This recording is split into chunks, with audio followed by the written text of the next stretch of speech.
My Time at Portia launched into early access at the beginning of this year and has already received a wealth of updates to add more content and story.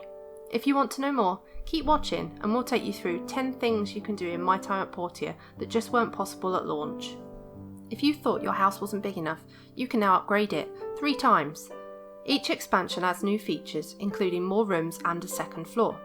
You can also buy more land to increase the size of your yard and create more room for machines and your assembly station.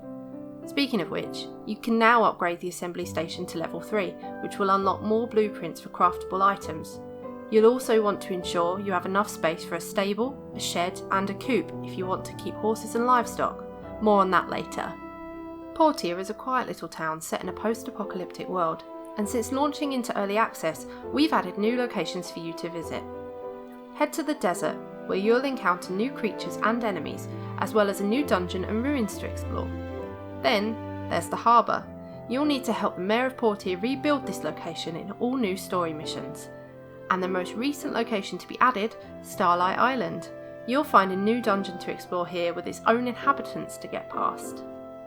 Portia's calendar is busier than ever as we've added more festivals for you to celebrate. Now, along with the Day of the Bright Sun, you can join the citizens of Portia to make and enjoy Hot Pot for Winter Solstice, a brand new annual event. You'll also be able to buy festive decorations for your workshop and yard to mark the occasion. And in the most recent content update, we added the Day of Memories, a festival to remember lost loved ones. The town will be filled with decorations and you'll be able to participate in some fun new mini games which will only be available on this date in the Portia calendar. As we mentioned earlier, you'll want to have enough yard space for a stable, a shed and a coop, as you can now keep livestock.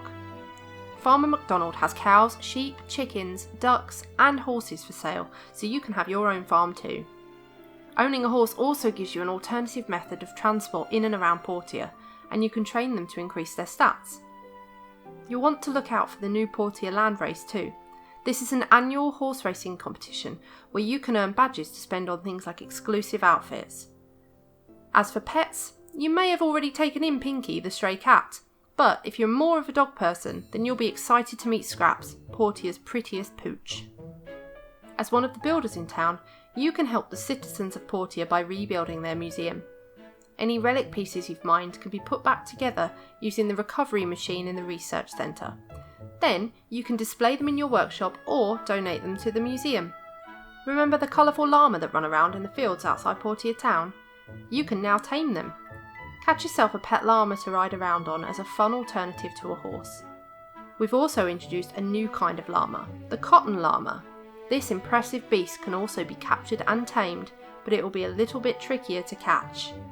You'll meet lots of unique characters in My Time at Portia who you can befriend, and some you can fall in love with. Progress your relationship through talking, gifting, dating, playing rock, paper, scissors, and even through sparring. You can go on social and romantic dates and play mini games that will help improve your relationships with other characters. You can now also take your relationship to the next level and get married. Your spouse will move in with you and may give you gifts or help around the workshop. Oh, and if things don't work out, you can always get divorced. It's not you, it's them. To help you be the best builder with the highest ranked workshop in Portia, we've added some new features to increase your in-game productivity. As well as being able to upgrade your machines and equipment, you can now build a factory too. This will automate production, leaving you more time for other activities like catching llama or mining for relics.